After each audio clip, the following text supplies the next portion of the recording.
Hello, this is Toner Quinn, editor of the Journal of Music, and this is the Journal of Music podcast. My guest this week from Paris is Gareth Murphy, author of Cowboys and Indies, The Epic History of the Record Industry, and a contributor to the Journal of Music. Gareth has recently written 2 major articles in the journal about how the music industry is growing again and why now is a good time to start a record label. Here's our conversation.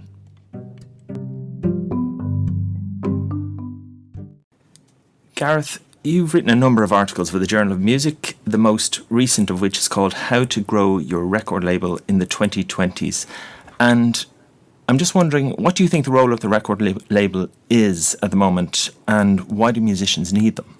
I think what we're now seeing as the dust settles is that, yes, there is very much a need for record labels. They haven't died as people predicted they would, for the simple reason that it's very hard to sell yourself. I think any of us who've tried to do that have found it to be extremely depressing, not very effective, and it's just a lot easier, I think, even for DJs, even for the people who are being sold to. That side of it is far more enjoyable. I think it's very difficult, even for, the most hardened radio DJ or to sit there listening to a musician telling him why he should play his record. Musicians then, we're in this period where musicians might be reassessing then what the label can do for them.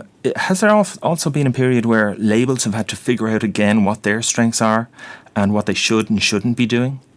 Oh, certainly. In the last certainly the crash, the record, I call it the record crash. Not many people do, but it was a crash, a huge crash, where the industry lost over half of its value.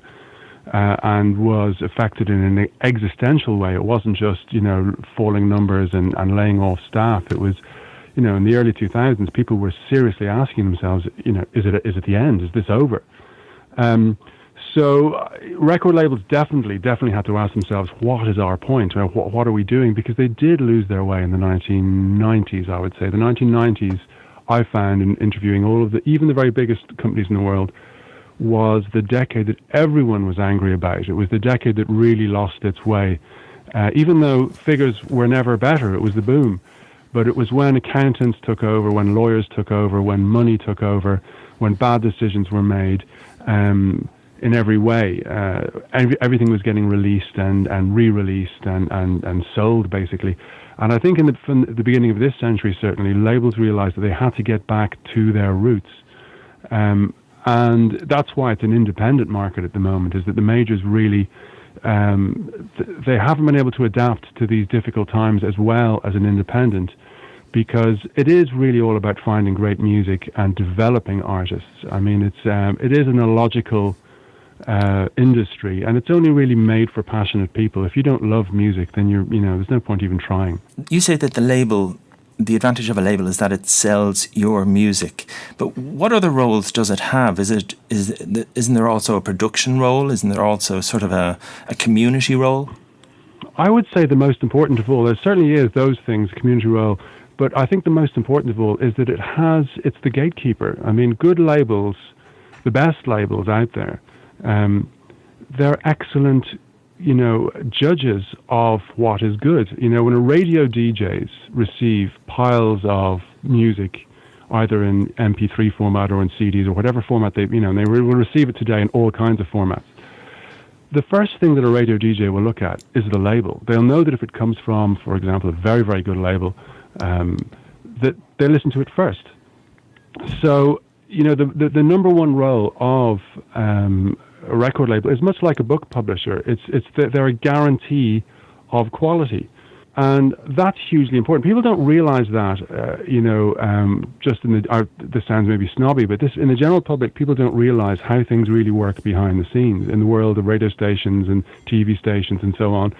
That the relationships really do matter, and that people who are working every day, coming into doing a radio show every day, they need to get to the best stuff fast. They need to know where to find the top-notch material, and they know where you find it is on the best labels. It's as simple as that.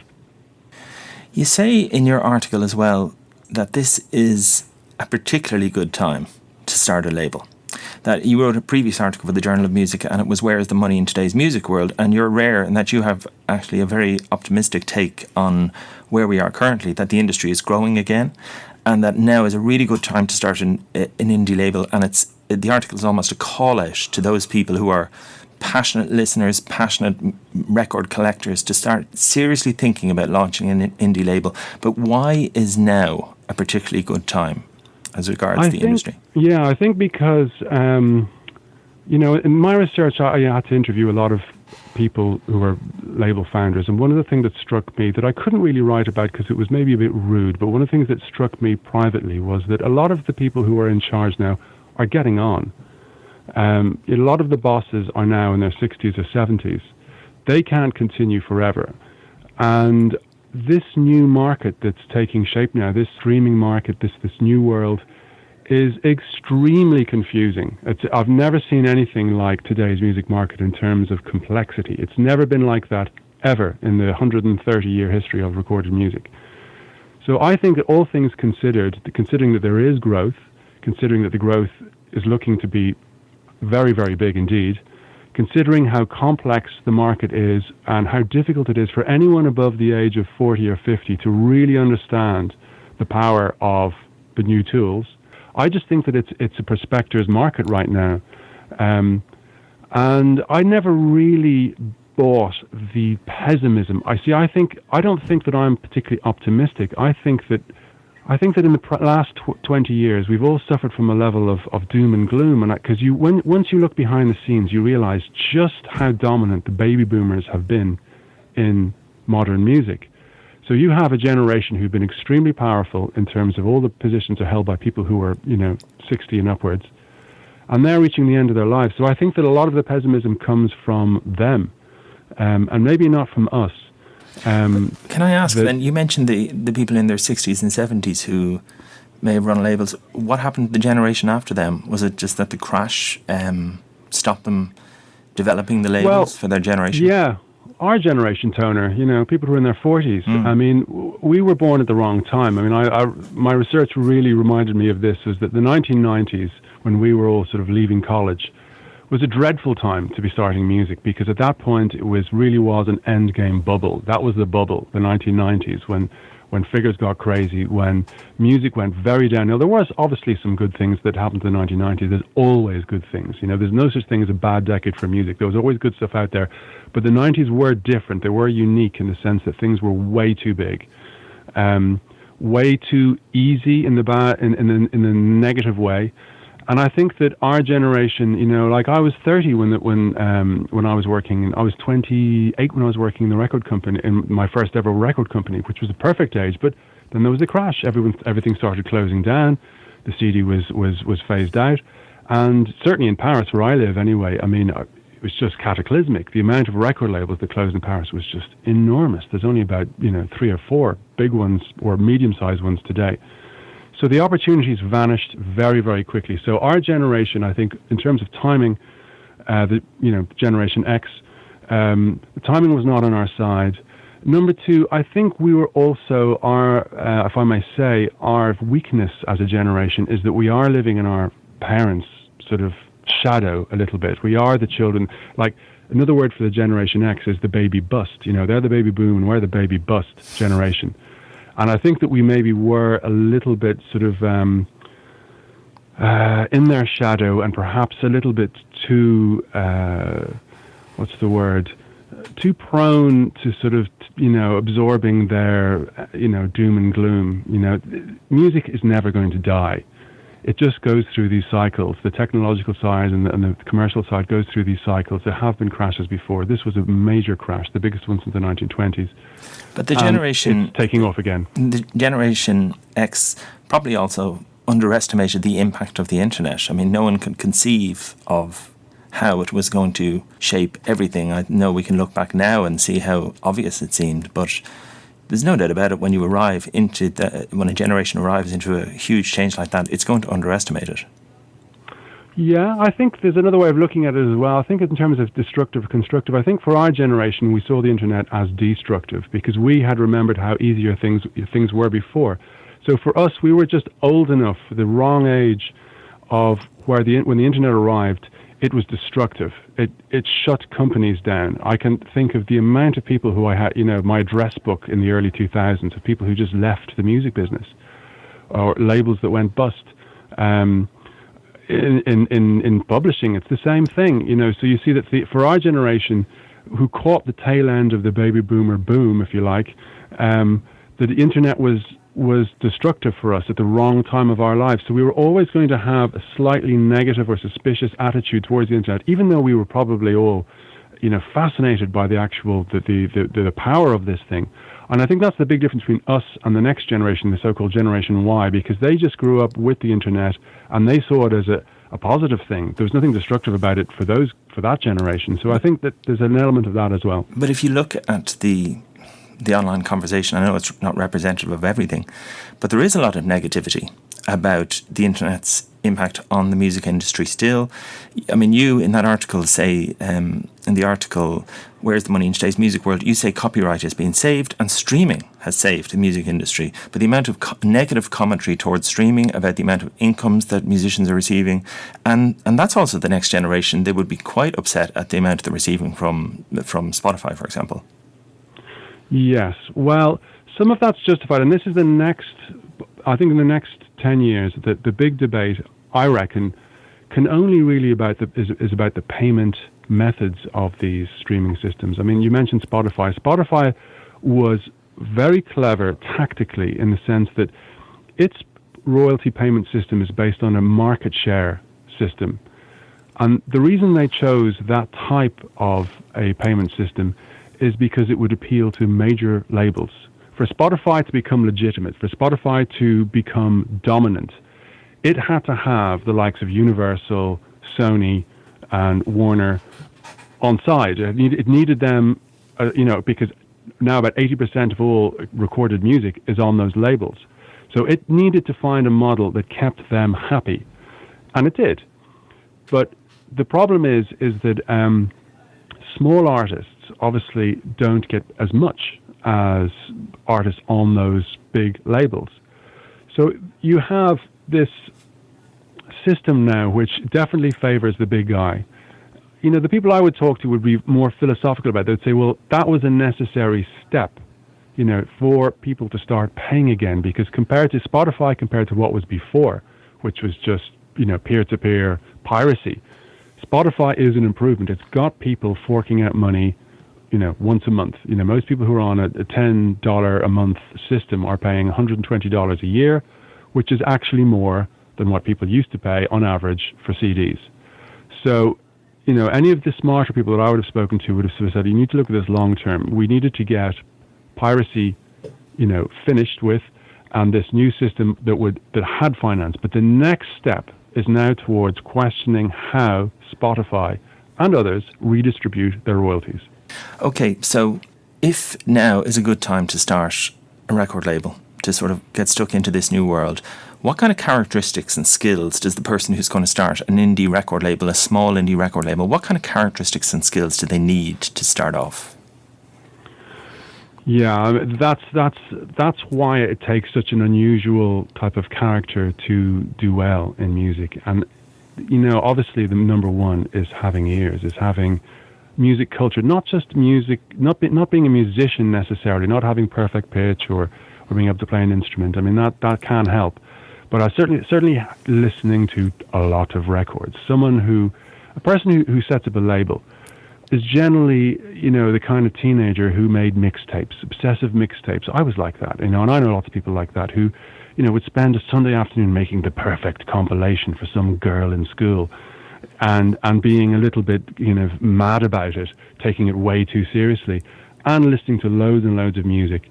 Because it's all about judgment ultimately. To be able to quickly judge things as good or bad, you need to have a lifetime of listening, a very wide culture of music, across genre knowledge, but also to specify, to specify. In other words, you need to have a specific genre in which you're most comfortable in. Most independent labels are and should be connected to a particular genre. It's very hard to be a generalist small label. You're better off picking a niche and doing it extremely well. So definitely you need to be very good at music, but not just that, because there are lots of examples of people who had great ears but just couldn't run a business. You also need to be a bit of a hustler. You need to have the nose for deals, for money, for where the money is, to how to, cut corners. I think you also need to be sociable as well. I think the community aspect, I think that people who do well at labels are nice people underneath it all, because the amount of people you're dealing with, I've said this in the article I wrote for you, is, the record label owner is the only person who deals with absolutely everyone in the entire music business. It's interesting that you mentioned that musicians are not necessarily the best record label bosses. And why is that? Yeah, it took me a while to figure that one out. It's just something I noticed was that I'm a musician. I'm not a great musician, but I'm a musician. And I think that, and I know you are too. And I think that the thing that we have as a weakness is that, if you're an artist at heart, it's very hard to serve other artists in any kind of distanced, objective way. We're always going to be a little bit subjective.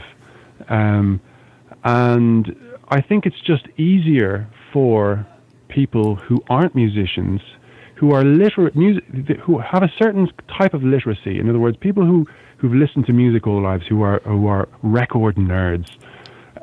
They do have a literacy, but they don't have an ability to play an instrument. And I think that makes the relationships with artists a lot easier, because they're not saying, "Oh, that chord change is wrong," or maybe that synth is a bit too, cheesy, or they're not getting into the actual music.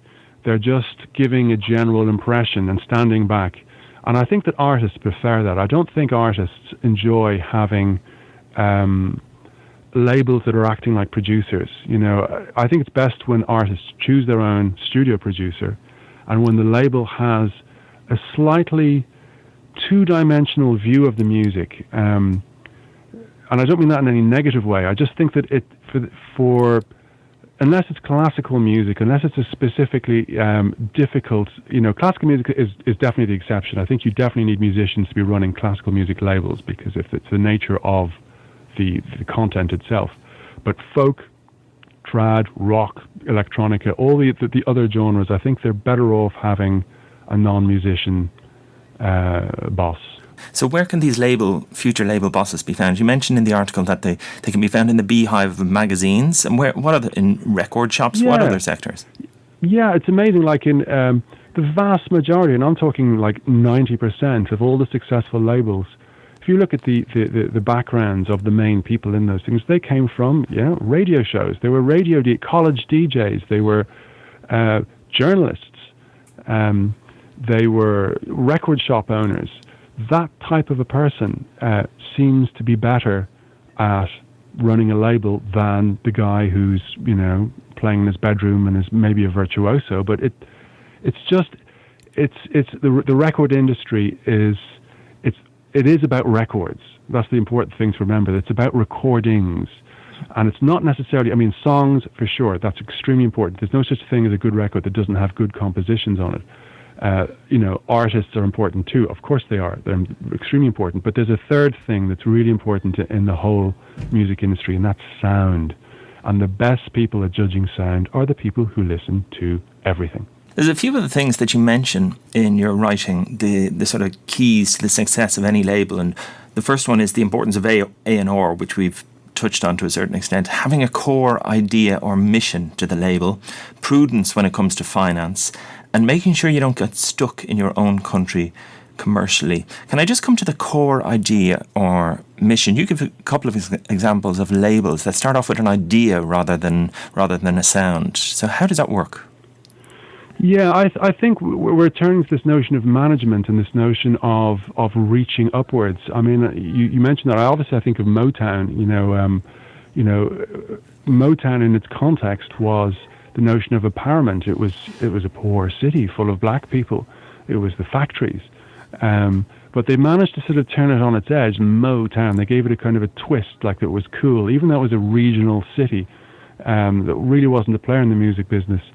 So for artists, that's one of many, many, many case studies of where you have a type of a flag-like quality about the name, the brand name, Motown. So anyone who walked into that building was like, wow, okay.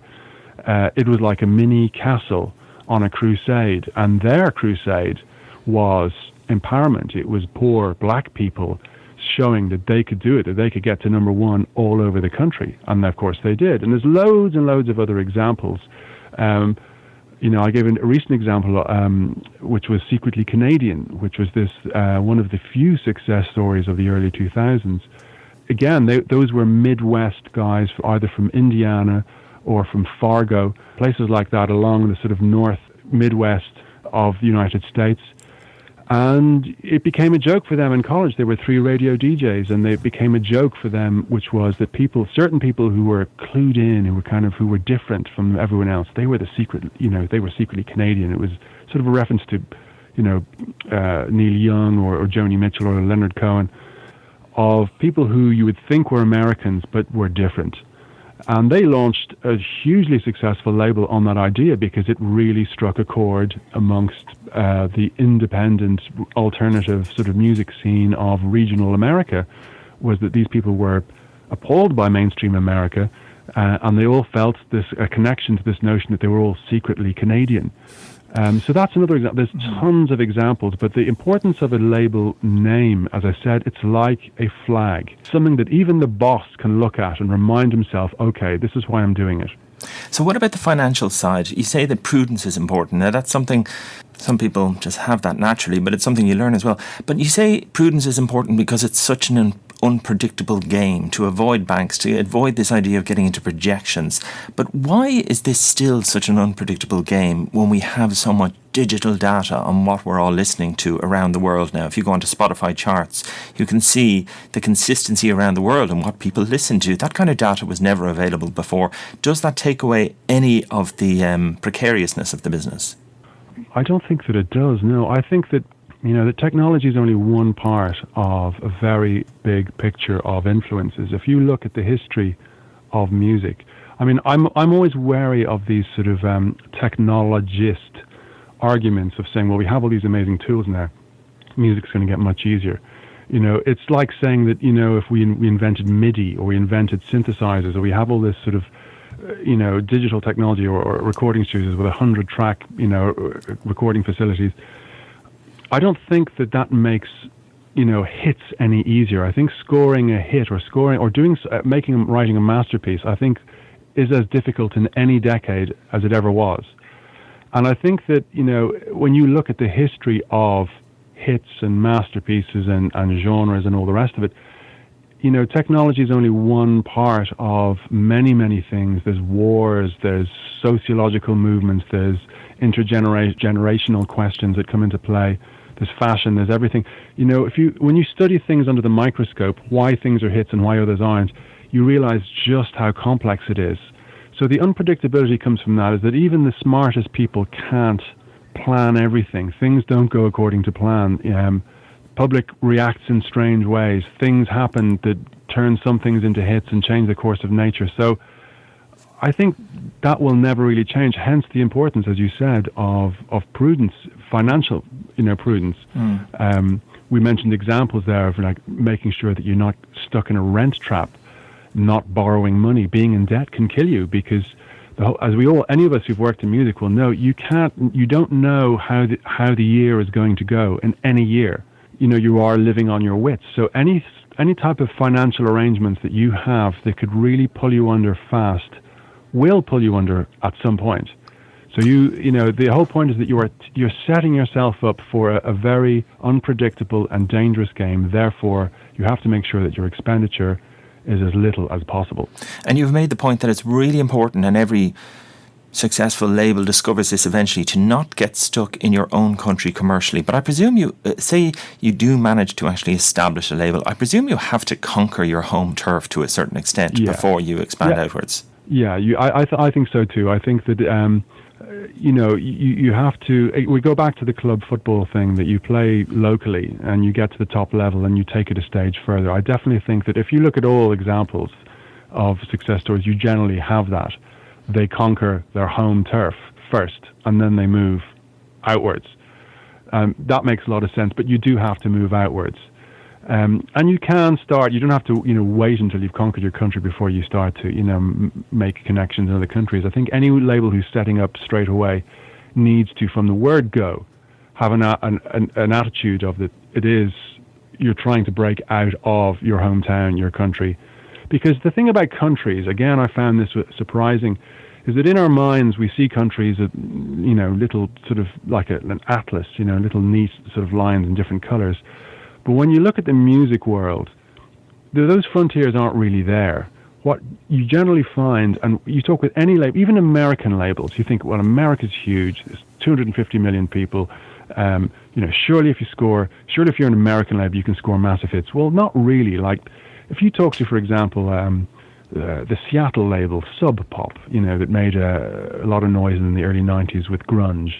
As it said, as the two guys who ran that label said to me, we had to go to London for us to break out of Seattle. Once we were a big thing in Seattle, the next step was London. It wasn't New York, it wasn't Los Angeles, it was London, because they could get the kind of music that we were on about. It was this sort of working class rock.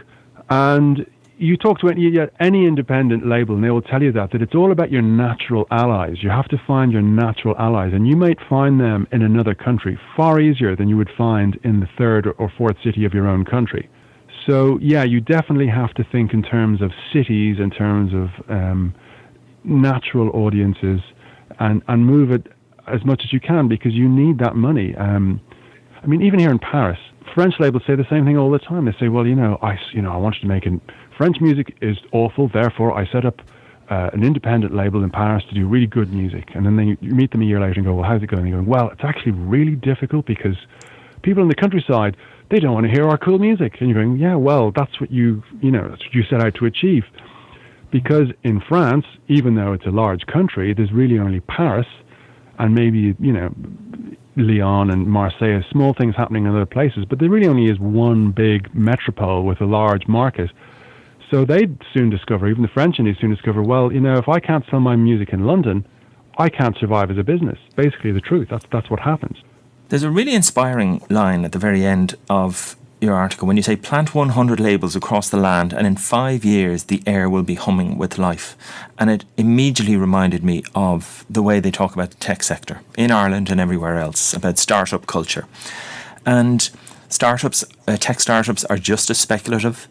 It's just as precarious, that game, and yet there's no shortage of investment. But I don't see anybody lining up to invest in labels, and yet the returns could be just as significant with a successful music label. So what is happening there, do you think? Why is there this disconnect in the way we think about music and supporting music, and that thinking never seems to apply? I think, again, it goes back to the cycles. We've lived through 30 years of tech revolution. So, but if you look at the late 60s, in the late 60s, there was a massive influx of investment, corporate investment from Wall Street into record labels. Warner is a very good example. Warner was a mixture of small independents. It was Elektra, it was the Warner Brothers Records label, it was Atlantic. Other labels were added to it. But that was a period in which big money, Wall Street big money, saw massive growth in home entertainment, in music, particularly in music. So you have people with massive amounts of money who bought up all these independents, stuck them all together, cleverly, admittedly, in the way they did it, because they kept all the labels independent, but they had a holding company. So you have, and there was other examples in that period. So in the 50s and 60s, certainly the 60s, you had massive concentration, corporate concentration and investment in record labels, because there was an idea that home entertainment, video games, TV, all that was going to explode, which it did. And those companies made an absolute killing. They made billions out of music. So there's a precedent. Then we had a crash. So the intention then turned to computers. But we are in that. That's why I'm saying now is a good time to set up a label, because we're reaching the end of the tech startup thing, and now we're getting into a different time of the market, which is content. So I think you will see more investment in music in the coming 20 years. Where did your fascination with the music industry come from? You're originally from Dublin. You moved to Paris over 20 years ago. But where did this fascination with this industry come from? Well, from my dad, from my parents. He was one of the first promoters in Ireland. I was born in London, and he learned the trade in England and came back to Ireland in 1976, and there was nothing happening. Well, very little happening. There was show bands and all the rest of it. So he sort of took back a bit of know-how from London and began organising gigs. Like he did the first outdoor rock festival in Ireland, which was, Thin Lizzy and the Boomtown Rats in Daleyman Park in 1977. I was only 3 at the time, so I don't remember anything about it. But over those years, I mean, he took in all the new wave and punk acts. He managed the Bothy band. So Ireland was very small, way smaller than it is today in those days. And I just hung out, basically. I just watched backstage. I mean, I was thinking to myself there recently that my sister, she sort of tended to go out front in the gigs and invite a friend, and she'd have a laugh, whereas I was always skulking around backstage listening to conversations, because I thought it was fascinating to hear the sort of string pullers. I found that some of the managers and, particularly in Ireland, some of the characters behind the scenes were very, very Machiavellian sort of characters, and I wanted to sort of watch them in action, and I did, and I got a chance to do that. And when I moved to France, because I didn't particularly like Ireland in the 1990s, I felt that Ireland really went downhill in the 1990s, personally speaking. So when I left college, I just got the hell out. By the time I got a job in a record company, which was in 2002, I found that all of those childhood experiences had really gave me an edge on my work colleagues. I saw situations that they didn't see at all. Things were happening around that they weren't even aware of, because it is a very, behind the scenes of the music business, it's a very strange, it's another place, but it is where things happen. It is where it all goes on, really. A few years ago, the first article you actually wrote for the Journal of Music was called "The Truth About Ireland's Music Business." And you said that Ireland did not have enough world-conquering labels and musically literate entrepreneurs, which is the point you've been making in this conversation as well. Do you see any evidence of that changing? Are we waiting for the people to start the labels so we have those musically literate entrepreneurs? I think it's changing slowly, but it hasn't changed enough. I mean, I was just thinking there to myself on the way in here. I've noticed just in the last few years that people are talking about Ireland, certainly in London. In London, there's an awareness of, Dublin in particular is sort of happening at the moment. They have a notion in the music business of the mojo, that the mojo sort of moves around. There's this thing, kind of Holy Spirit, that sort of moves around from city to city for whatever reason, and you have these happening places. And Dublin is definitely on that short list of places that are exciting at the moment. Counterculturally, because there is this sort of countercultural anger on the streets of Dublin, and the music coming out of Dublin is quite angry. But it is exciting, But when you look at the sort of, if I just some examples here of the groups coming out of Ireland that have been sort of game changing. I mean, you take the Gloaming or Lankum or this new group, the Fontaines, DC. All 3 of them are signed to foreign labels. That makes a lot of sense for those bands. I'm not, contradicting the fact their choices. I'm not saying that they shouldn't have done that. What they did was right, and the proof is that we're all talking about them now. But it is sort of sad, and I've always felt this about Ireland, that all of the music that we consider as ours, whether it's Van Morrison or Sinead O'Connor or U2 or whatever you want, practically none of it is owned by Irish companies. So the only money that Ireland is getting from that is their royalties, their artist royalties. And do you think that these artists are spending their money on other artists? Of course they're not. They're spending it on cars and swimming pools or holidays or food or whatever. So that money, that Irish music is not going back into the Irish music economy. It's going into those labels and what's happening around their labels. And that's the big problem in Ireland, and it's always been the big problem in Ireland, is that we have stars and we have musicians all over the place. You walk down Gareths on a Saturday afternoon and, the amount of buskers, it's all melting into one another. So there's a huge amount of music in Ireland, and there are a large number of stars.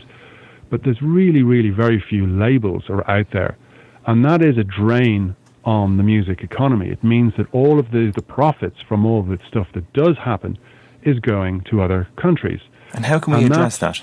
How can we fix that? Well, I don't believe the government can really help. I don't believe that the music, I've never seen any signs that the government can really do much for the music business, except little things. For example, in France, the Bureau de l'Export, which is sort of the export office, trade part of the government, it does give grants to labels to go to trade fairs. You know, your French labels will go to, you know, the AIM or the A2IM indie lobby conferences in London or New York, and the government will help them to go there. And that's something that, you know, the Irish government could do if they're not doing it already.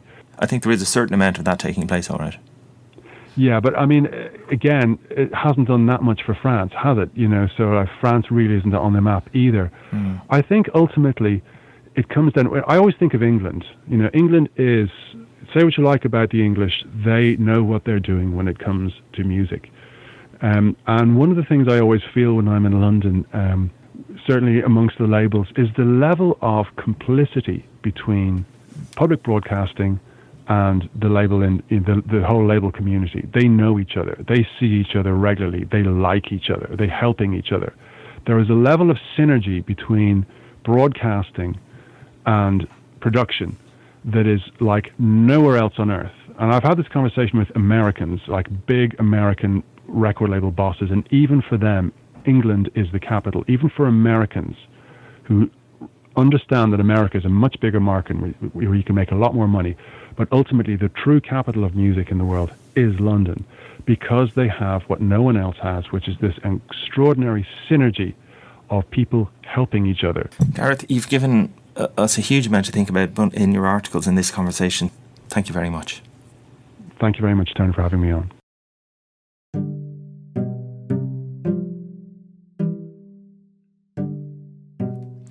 Thanks for listening to the Journal of Music podcast. You can subscribe on Apple Podcasts or Spotify, or follow us on SoundCloud. This episode was presented by Toner Quinn and produced by Shannon McNamee. Thank you to Flirt FM at the National University of Ireland in Galway, where these podcasts are recorded. For more on the Journal of Music, visit journalofmusic.com.